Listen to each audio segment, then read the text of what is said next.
Hello and welcome to Expat Chat. I'm John Kolditz with Fluency Corp. And if you're not familiar with us, we have around 200 coaches around the world that help busy professionals improve from conversational fluency to business proficiency in their second language so they can communicate clearly and confidently with their colleagues and their clients.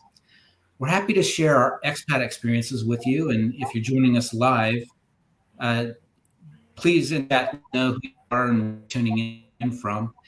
Today, I'm joined with Robert and Lisa Reid, good friends of mine from way back. They've been influential in my own expat journey.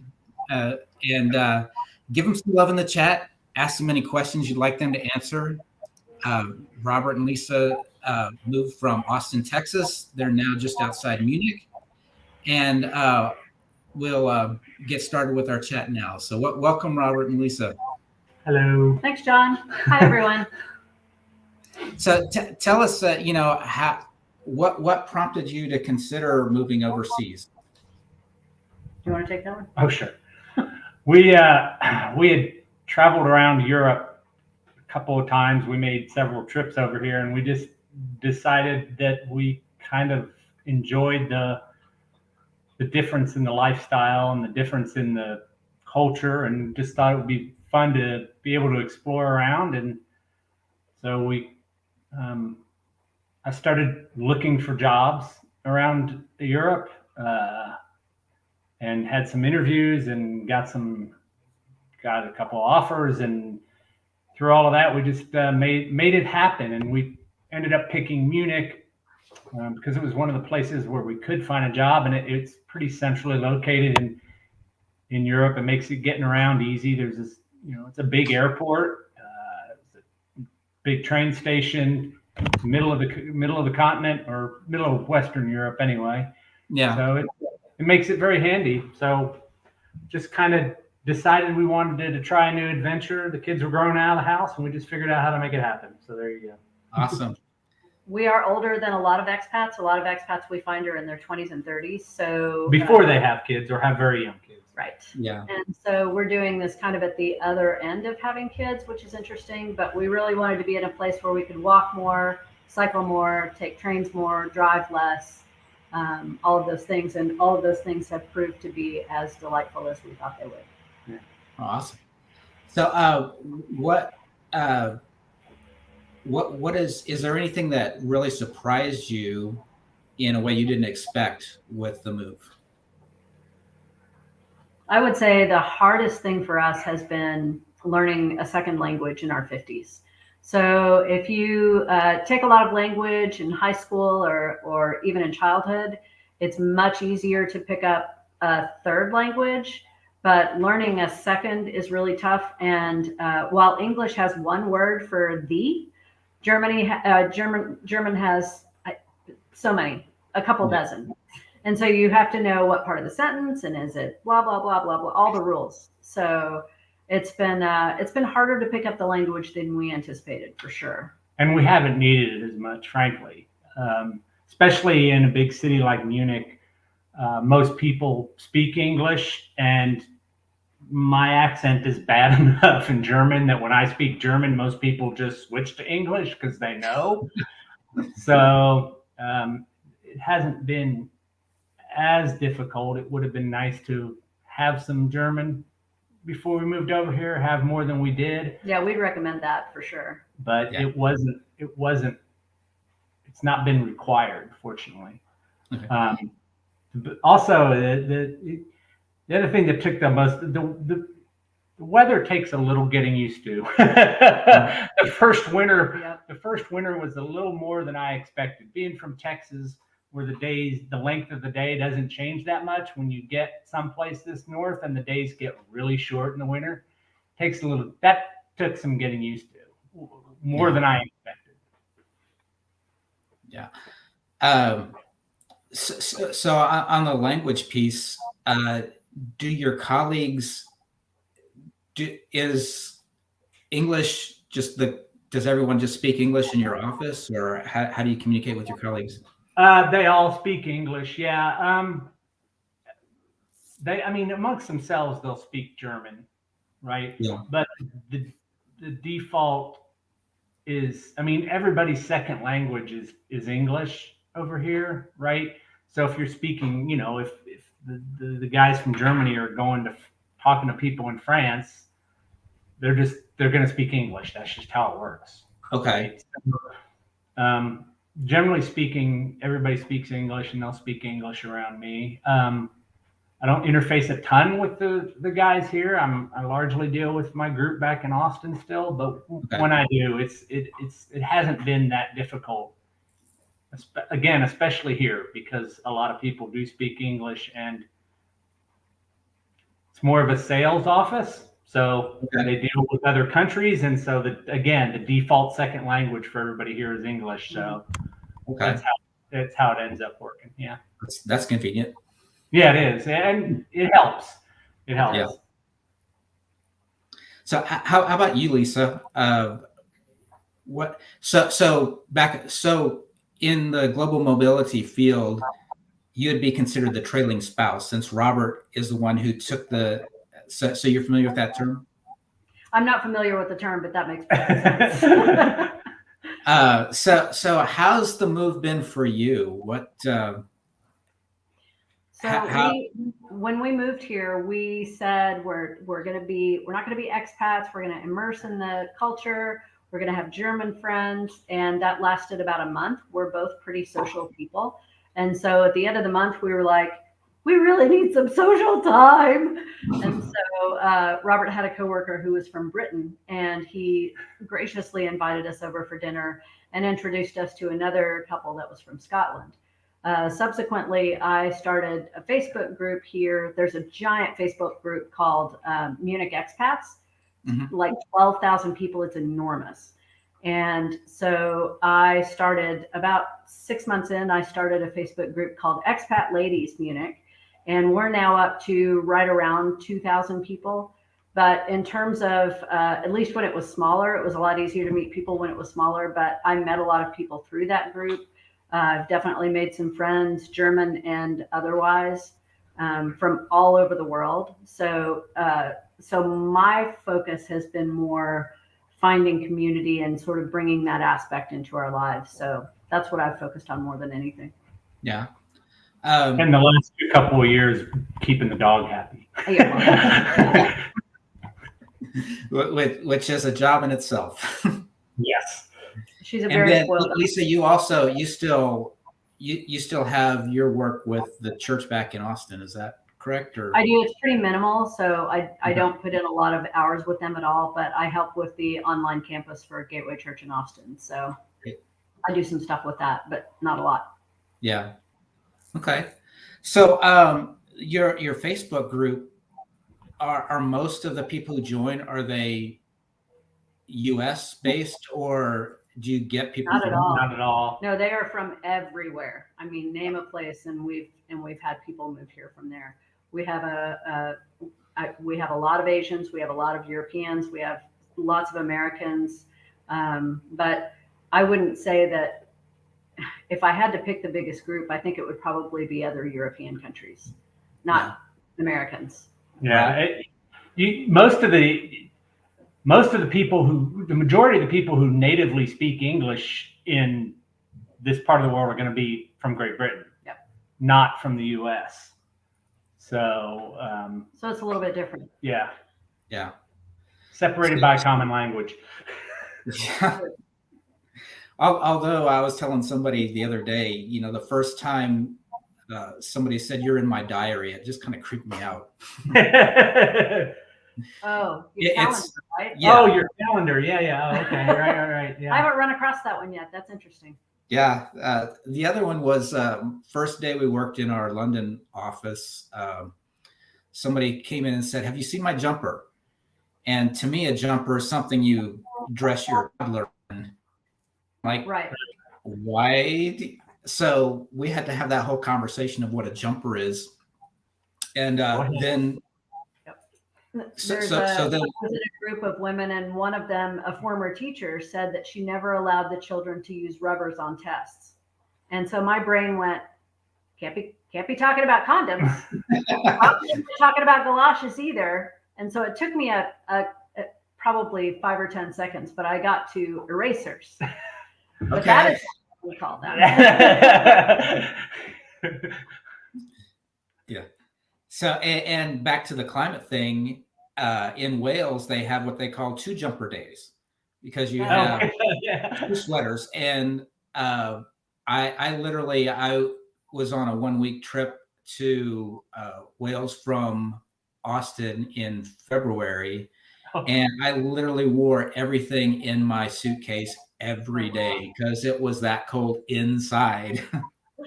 Wow. Yeah. Yes.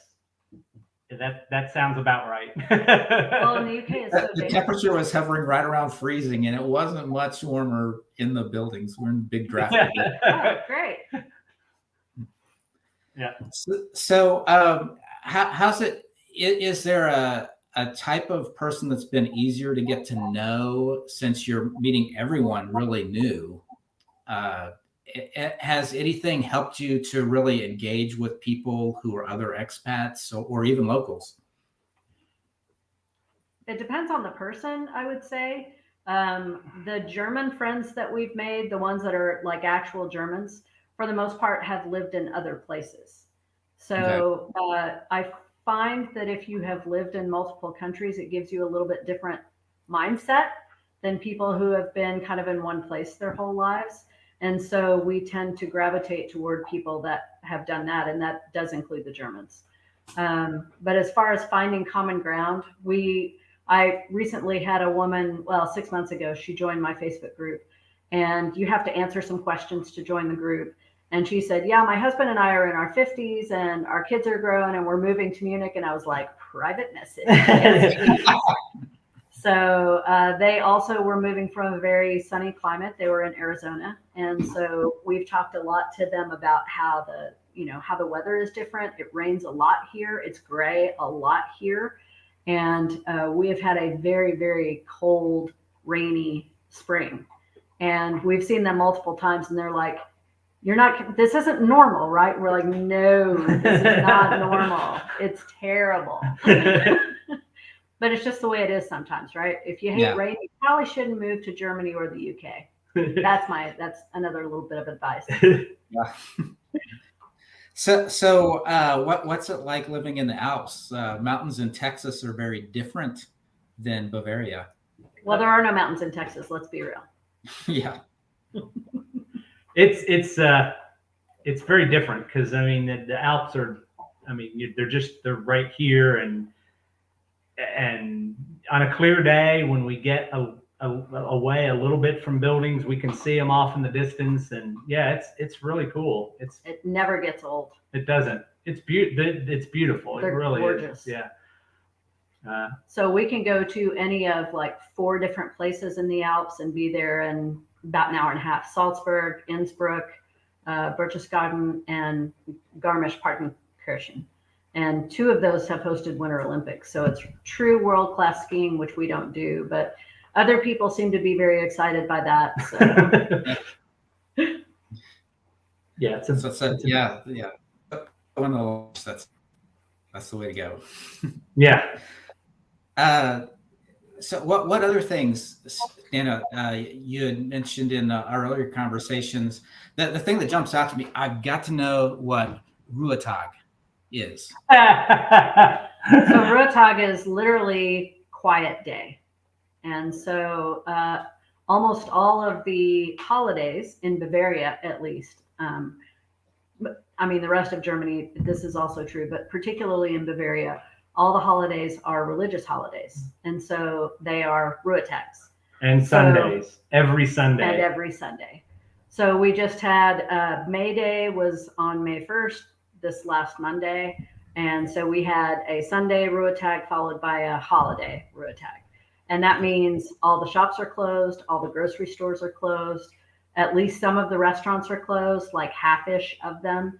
So you don't have a lot of choice but to kind of hang out at home and be quiet. Because it's quiet in the sense that you also you can't go out and mow your yard. You can't make noise in your house if you share, if your neighbors could hear you. It is quiet days. It's now, is that a social pressure thing or is that a legal thing? Legal. It's both. Really? It's both. It's Yeah, both. it is both. So where we live right now is called a doppelhaus. It's a double house. And so we share a wall with, it's basically a duplex, right? So we share a wall with another family. And fortunately, the walls are very thick. They rarely hear us. We rarely hear them. But I know lots of people who have lived in apartments who they can't vacuum on Sunday. They can't, I've heard people say that their neighbors got mad when they took a shower after 10 p.m. because the Germans are serious about their quiet. They want their quiet. Yeah, and every day from 10 p.m. to 6 a.m. is the same thing. You can't make noise. 7, isn't it? It's 8 hours. It's either 11 to 7 or 10 to 6, Yeah, depending on whatever where it is. you are. Okay. So yeah, they take it very seriously, and it's nice. It has forced us to slow down on Sundays. We can't go out and do stuff. You can't go shopping. You have to. You can go for a walk. If it's sunny outside, the Germans are outside. Yeah. That's a kind of a hard and fast rule. Yeah, public transit's open. Parks are open. So. Any other cultural things that you found quirky or different?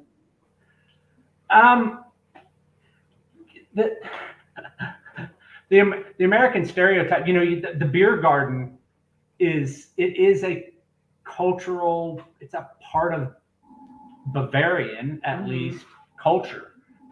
People do go to beer gardens on weekends and just sit outside and have a beer and talk for hours. Mm-hmm. And some of the ones here in Munich are impressively large. I think it's the largest one in the world here. Is that Probably. whichever one it was on the west side of town? It's Hirschgarten, I think. Hirschgarten. 5,000 or 6,000 people at this beer garden. Oh, I thought it was bigger than that. Now they're huge. Thousands of people. Thousands of people. Is that open on Rotag? Yes. That is open. Yes. That is open. Absolutely. They're not going to stop you from drinking beer anytime you want to do that. Yeah. Beer is a very important part of the culture here. It's actually cheaper than bottled water. Yeah. Yep. Yes, it is. If you are staying in the hospital, the default is to get a beer with your meal. Really? Yeah. Yeah. I mean, they're serious about their beer. That's how when I've been in beer cultures, keeping weight off was really hard. How do you manage that in a beer society? Well, during COVID, I don't know that anybody managed that. There is a lot more walking. You walk to get your beer. So maybe that's where. Unless you buy it by the case. The case here is 20 bottles of beer. And so if you're going to get a case, you probably shouldn't try to walk too far with that. But they have what are called Getränkemarkt, which is a drink market, literally. And it sells everything liquid you can imagine. Bottled water, juices, beer, wine, liquor, everything all in this one place. So if you buy that, that's one of the few things we use our car for on a regular basis. Robert drinks cases of Coke Zero and we go get them at the Getränkemarkt. Yeah. Okay. So also, go ahead. That kind of brings us to, what did you leave behind that, like when you go back to Texas to visit, that you have to have? Tex-Mex and barbecue. Tex-Mex and barbecue. And we see our sons. Our sons live in Austin, and we see lots of our friends. That's really been the hardest part. We lived in Austin for 27 years.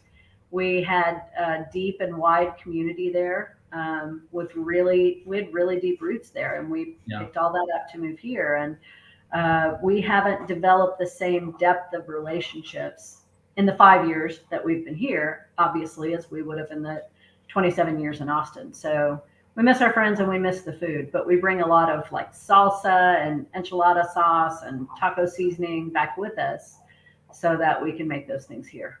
Okay. And John, easy melt, because that's what you make cheese with, right? Or that's what you make HEB easy melt. HEB easy melt to make your nacho cheese dip. Yeah, real queso, not nacho cheese dip. I apologize, but yeah, those are the main things.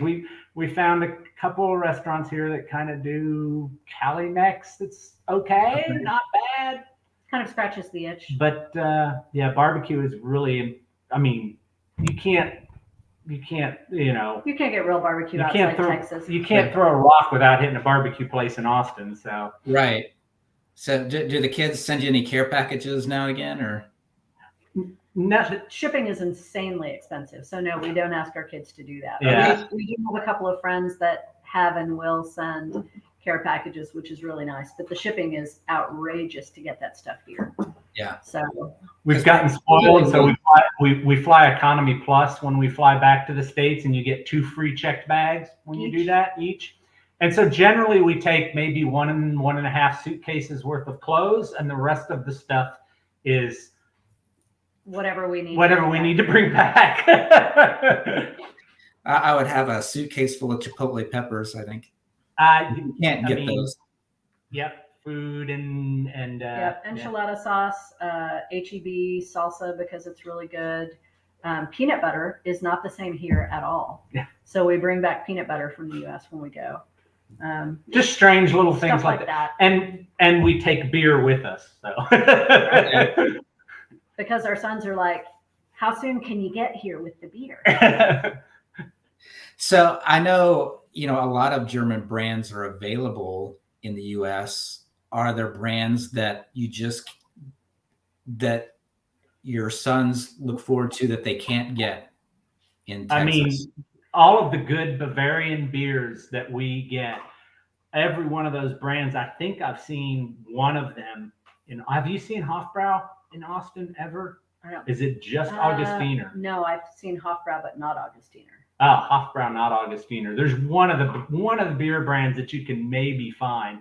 The big brands aren't the good beers. Right. There are some brands that you can find, like what you would call Lowenbrau, which I now know is correctly pronounced Löwenbrau, because it's lion beer, essentially. Yeah, but that's not the same beer that they serve over here at all. That's true. Yeah, and so is Budweiser, right? Budweiser is available over here, but it's not the same. No, it's terrible any place you get it, though.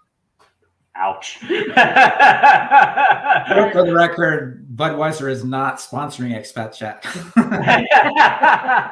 That's a good thing. Sorry about that. But badmouth your sponsor. So are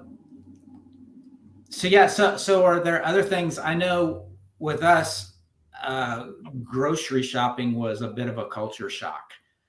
Because at the time we were in Austin, Texas as well, and realized real quick how spoiled we were with U.S. grocery stores, and particularly the HEB that you mentioned stands out. Yeah. What's it like now? It's very different. Well, there's 2 things. One, there's not, to find a huge, big grocery store like that, they're not all over the place like they are in the U.S. I mean, in the U.S., it's almost all those big, huge shopping center type grocery stores. Except in cities, right? Yeah. So your New York, your San Francisco, places like that are really densely populated will have smaller shops. But we've got a small grocery store probably 60 or 70 meters away, right? Which is really great. There's a lot more small grocery stores on lots of corners, we're in a kind of a suburb village of Munich, and we have 2 or 3. There's one that's, like she said, about a 5-minute walk. There's another one that's about a 5-minute bike ride. All of these smaller grocery stores but going to the big store is a drive, and we do that every couple of weeks. Yep. The other thing that you don't realize is there's never any baggers or cart guys or anything like that. That does not exist. And they very seriously take you, especially, Germans. They scan your groceries, you bag them as fast as you can to pay and get out of the way for the next person. It's very, very efficient. You better be moving. In fact, when we go to the big grocery store, while they're scanning, you don't even have time to bag. If you've got a cart full of groceries, you just throw them back in the cart. Brings the cart full of the groceries out to the car and has the bags in the back of the car, and then bags it in the back of the car before she returns the cart. Yeah, there's actually, they have counters. After all the check stands, there's a bunch of counters So you can take all your groceries out and bag them and everything, but you can't bag fast enough. Yeah. These people are serious and they're fast. So, and if you're in the big grocery store that I go to every couple of weeks, if I go to the one here, it's really just 10 items or something like that, so I can get out of the way pretty quickly. But every couple of weeks when I go to the giant grocery store, I fill up my cart and I fill up the conveyor belt, and people look at me funny, and I'm like, yeah, I'm shopping like an American, whatever. But it's to get out of the way is really a challenge. It's not for the faint of heart.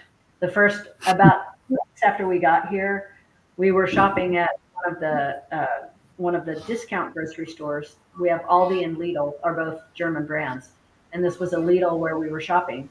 And I did not get out of the way fast enough, and the cashier yelled at me in German. Now, I could not understand a word she was saying. I just knew she was angry and I wasn't moving fast enough. So that caused a complete meltdown and questioning of everything in my life. That's what happened. Yeah, it is a culture shock. You don't understand it as much till you're involved in it. Yeah. Do you think maybe the everyday pace is why they have to have a Rotag every week? It's not like the pace is not generally that fast. It's really just the grocery store. That's that way. Yeah. It's not everything. Yeah, it's not every. Well, I mean, Germans believe in taking their time off. It's just about mandatory that you get 30 days of vacation here. So 6 weeks of vacation, and everybody takes all of it. Yeah. Okay. So they're not driven in the same way that Americans are at all. The other thing though is they do take seriously as far as not relaxing is driving is a very serious thing over here, and Yeah. as much as Germans follow rules, one rule they do not follow is the speed limit. There are actually places where there are speed limits, but where there's not speed limits, that is when it really gets you get out of the way. So. However, Germans are very, very defensive drivers. Yeah, they want everyone to get there alive. Yeah. And it makes me crazy now driving in the States, where I'm like, you can't be in the left lane and go slow. Someone will run you over if you do that. Yeah. So there are rules, and we obey the rules. Except for the speed limit. Except for the speed limit. Yeah. My understanding is if you get rear-ended in Germany, it's considered the rules of what it is in the U.S. Depending on the circumstances, it is possible. Yeah, it's not always. If you're stopped at a stoplight and somebody rear ends you, right? That's not your fault. But there are situations, yes, to where it would be. It's not always as cut and dried as it is in the U.S. about whose fault that is. So. Yeah, it takes it. You get used to different driving habits, and it took us a little while. But the police don't pull people over here. Yeah. There has been a ticket or two since we've been here, but they were mailed to us. Yeah. So. Okay. Yeah. And that's different too. Like you never see a police car with somebody pulled over on a freeway. Never. I've never seen that. Yeah. Also, though, I mean, we drive significantly less. That's true. Yeah. We've been here. Our car is a little over 5 years now and has about 27,000 miles on it in 5 years. And it's one car for the two of us. So that's how much. Is that just because you don't need to drive, or was it a decision that, we're going to take other options? We just don't need to drive. We drive to the Getränkemarkt to pick up liquids because they're too heavy to carry. I drive the grocery store. I drive to the big grocery store because, again, I'm filling up the trunk. We take our dog to doggy daycare once a week, and we drive to that. And that's just about it. Yeah. We drive on vacation sometimes. And we've driven to the airport a lot. Well, that's true. We could take a train to the airport, but it's a 10% of a hassle. It's just easier to take the car. But we're having dinner with friends tonight in the city, and we just walk five minutes, catch the train, and we're in downtown Munich in 20 minutes. Why would you drive? Right? Yeah, it's slower Yeah. to drive, almost impossible to park. Like, take the train. Yeah. Then you can have a big dinner. It's fine. Yeah. Right. Exactly. Okay. So, It makes a lot more sense. Makes a lot more sense. What other things? What was it like getting in the healthcare system? Things like that. well, when we moved here, before it's very strange, the order of operations. I had to pick healthcare. I had to tell my employer which healthcare I wanted before I even got here, because I needed to have proof that I was going to have healthcare before I could get my residency, which I needed before I could start my job. Anyway, it's very strange. But the healthcare over here is, I mean, it's required.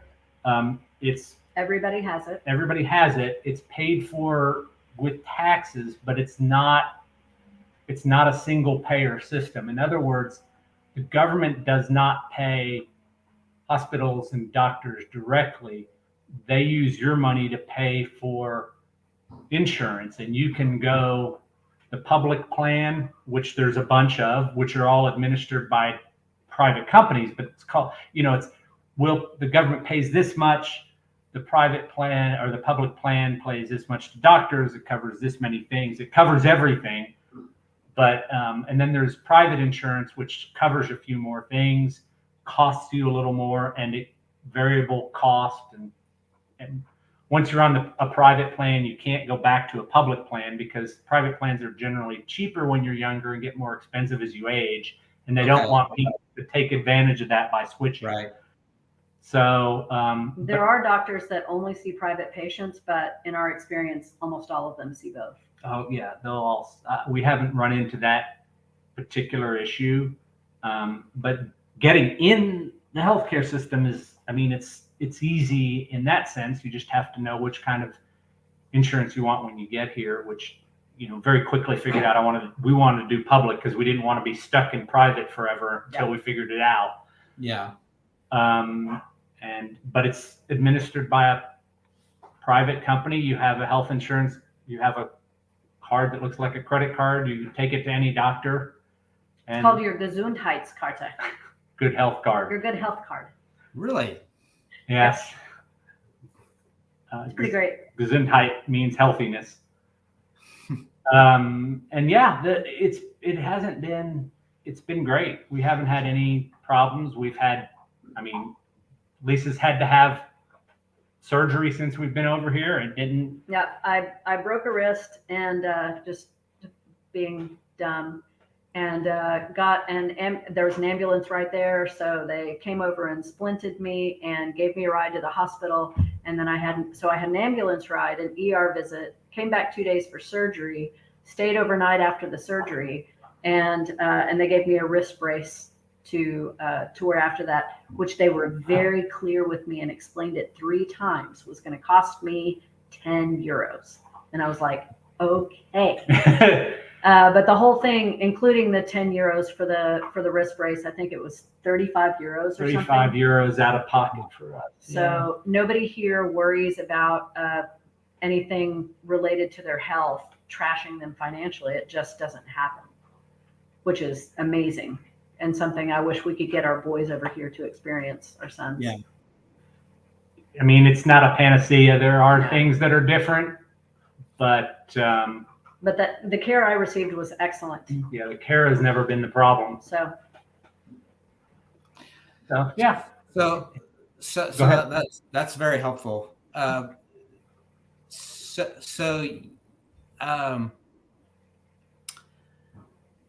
What other differences are there? Other things that you would love to see the U.S. adopt? Man, healthcare would be really close to the top of that list, honestly. Roundabouts. Roundabouts are great if you know how to use them. Most Americans don't. We do. Learn. But you behave differently in roundabouts in different countries too. Yeah. So.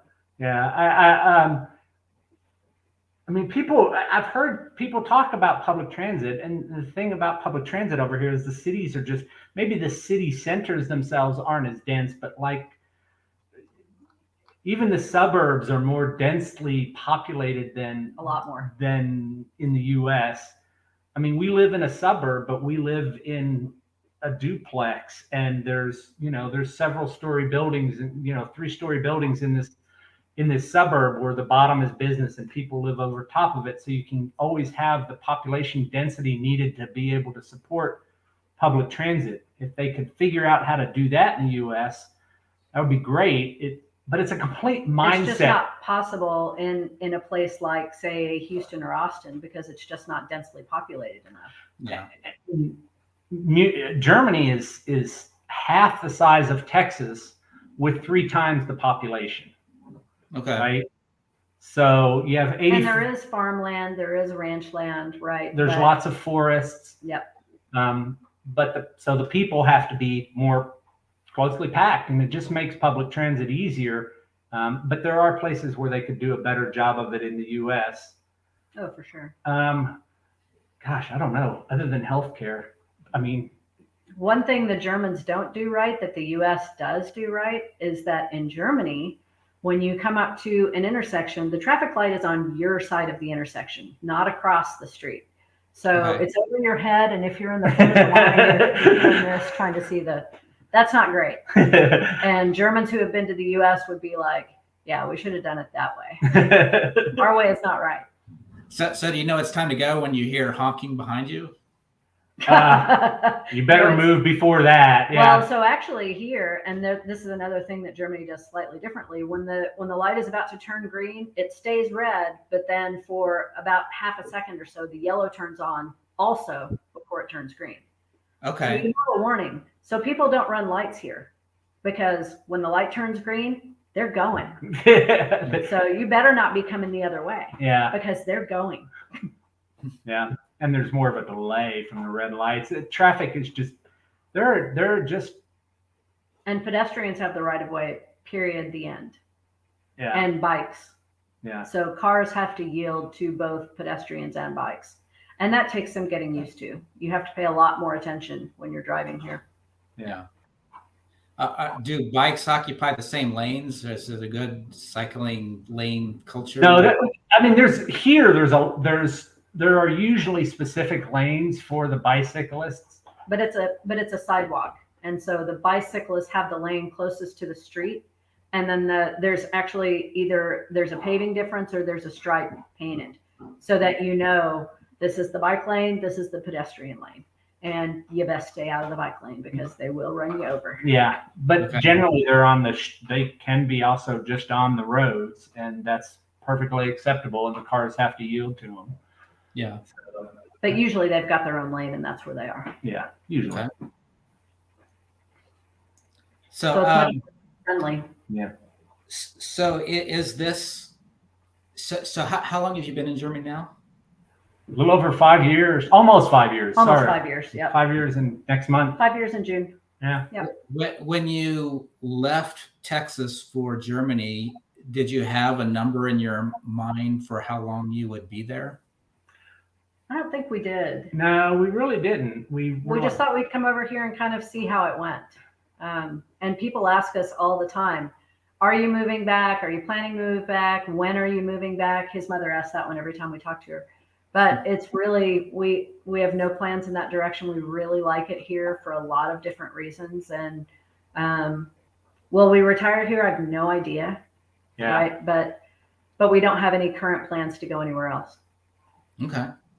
So how does that affect taxes? Oh gosh. Oh, taxes are terrible. Taxes are so much fun. I mean, the main thing is I still have to file taxes in the U.S., of course, but the U.S. is one of the only countries in the world that taxes you on foreign earned income. So they still effectively tax him, but he gets a big allowance, and basically what it is that you get an allowance to deduct off of your income, and then you have to figure out taxes based on that. It's very confusing, but my taxes here count as a credit against my taxes in the U.S. unless the money is earned in the U.S., which is another thing, right? So if I earn any money in the U.S., even though that's taxed in Germany, taxes in Germany that I paid on that money earned in the US doesn't count towards it. It's very confusing. Yeah. So I have somebody that does my taxes, but I've never owed more than a couple $300 in US taxes because the German taxes, first of all, the tax rate is higher. Second of all, my health insurance, which is a tax here, right? Okay. So it counts towards that. So between the tax rate being slightly higher and health insurance being a tax and not a insurance, generally entirely my German tax bill covers my US taxes. But it's an absolute nice. Nightmare to file all this stuff. And so I pay somebody in the US to do my taxes, but like when I travel back to the US for business trips, that's counted as income you're earned in the US. So that's actually taxed differently. Does it matter if you work for a U.S. company in a German subsidiary? It does, absolutely. Yeah, that's so there's kind of a difference between an expat assignment where you are being fully double taxed, which can happen. There are people that are insanely expensive. Insane expensive. My for the sister company. did a 2-year expat in Munich, and they had to pay tax equalization. It's just crazy. Yeah, expat assignments like that are different than what I did. I actually quit my job with the U.S. arm of my company and took a job with the European arm of my company. So I work for the European arm. If you still work for the U.S. company doing an expat over here, it's a completely different bailiwick, and that's not how we did it. It's very expensive for the company. So the moral of the story is transfer. company has a European. Sorry, John. What? So the takeaway from this is if you're US based, you take an assignment in Europe, you hope that your company has a European subsidiary that you can be housed under. You have to transfer. I gotta be honest, I don't know the details of all of that. I just don't, because there's a difference between an expat assignment and a transfer, and it's a different thing. And so you really need to make sure you understand, your company understands the tax implications. Right. And sometimes they may have to, like she said, do what's called tax equalization, which basically means they up your income and they pay double taxes and your net ends up being the same. It's a lot.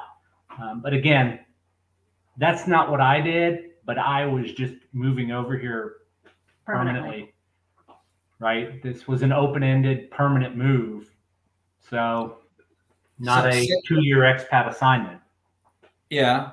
So did you initiate the move to Europe? Did your company have any interest? That's not the right way to what I'm getting at is, did your company offer any relocation services for you in this process? Yeah, they did. They offered them to me in this process. They did a lot of the immigration stuff, which is kind of a pain in the bureaucracy. Yeah. That's the big thing. Finding a house, housing is. I did that myself, but a lot of relocation companies will do that, but that's not as much of a pain. I can't imagine trying to go through the German or any country's bureaucracy not speaking that native language. Yeah. Right. And there is quite a bit of bureaucracy here, and they can get, appointments, and they just meet you at the immigration office. They tell you, here's all the paperwork you need. You get it all together. You give it to them. It's a lot easier. That is the main thing that the relocation company is very good at, is getting you through that process. So they're invaluable for that. Yeah, Absolutely. So a lot of so there's a lot of furnished housing for short-term assignments. Yes. when you're talking a couple of years, is there a threshold where it makes sense to consider buying a home versus renting one? Buying a home here in Munich is very pricey. It's a lot different here in Germany. You don't get as many of the. I don't think you get as many of the tax benefits that you do in the U.S. The incentives in the U.S. where you get to deduct your property taxes and your interest payments and whatnot from your income taxes are not the same over here. And almost everyone rents here. There's a lot. The rentals, it's a lot more renting than buying, and buying is very expensive. Very. So generally speaking, it doesn't make sense to buy because it just unless you're younger and you're going to be here for a long time, financially it rarely makes sense to buy. And in Munich, it almost doesn't. It may be the most expensive city in Germany. If it's not Munich, it's Berlin. Yeah, it's one of the. Yeah. So. And rental agreements here are different as well. You don't sign a 1-year lease. You sign an open-ended lease, and it's assumed that you'll be there forever, kind of indefinitely. I know a lot of people that Germans won't move for decades. Yeah. So. That's nice. Is. Yeah. Usually in the rental, they'll be like, we can increase your rent every year by, and they lock it to effectively the consumer price index increase. So you're not going to see, it'll never be, well, I mean, except for maybe extremely recently, but you'd never get a 10% increase, even if rents go bonkers. If you tried to find a new place that was 50% more, they can't raise your rent that much in a contract. And our contract here is open-ended. We can stay as long as we want, but they can increase the rent slightly every year, but we're never going to get hit with an obscene rental increase. And that's generally how they're done. Yep. Okay. That's nice. Yeah. A lot of markets that can be an issue, especially in the large metropolitan cities. Yep. Yeah, of course. So, well, hey, really appreciate taking the time to have this chat. Is there anything that you wish I would have asked that I haven't yet? I think you've covered everything pretty thoroughly, really. Can you think of anything? Yeah. Unless you like having pets. Pets over here are very different. Germany is a very dog-friendly country. You can take your dog everywhere but the supermarket and bakeries. And other than that, if your dog can't come in, they'll have a sign on the door. But the default is, sure, come on in. Yeah, restaurants. Shopping malls. You can go clothes shopping with your dog. It's a little strange, but almost all restaurants. The only example is halal restaurants. So restaurants that are Muslim-based, dogs are considered unclean, and so they can't go in there. But most of the rest of the restaurants, your dog can go with you, no problem. Germans take dog ownership very seriously. Dogs are very well trained. They are. You pay a tax on your dog. It's 50 or 60 euros, maybe 80 euros a year for the first dog. After that, it gets more expensive. They're very serious about keeping them neutered and spayed. And so there's not a lot of strays that are local. It's a very, and back to the Ruhetag, you can get in trouble if your dog barks too much during the day. Inside or outside. Inside or outside. So it's very, very different mentality towards dogs. Speaking of the dog, she wants out. Dogs, I'll be right back. Yeah, we've learned a lot about pet ownership in the last couple of years since we've had a dog, but it's very different. In fact, we're going out to meet friends tonight, and she's going with us to the restaurant where it's very strange getting up from a restaurant table and seeing the table next to you with an 80-pound dog under it that you hadn't noticed the whole time because it was just laying there kind of chilling out. So, it's very different. It's very different. But it's great. I'm picturing this dog park scene pandemonium in the middle of a restaurant. No, nope. No, Never, absolutely never not. No, they don't. They They generally behave themselves. They're trained. They're well trained. I mean, our dog is better trained than any dog we ever had in the U.S. And she's middle of the road here, you know. We've definitely seen dogs that are better trained than ours, but she's pretty well trained. Yeah. So it's different, but it's fun. Yeah. So if anyone has further questions, feel free to reach out to us at Fluency Corp. We also have free classes that we offer. I put our registration link for next week's HR Spanish for HR class, and love to have you for that. Thank you again, Robert and Lisa, and look forward to seeing you again soon.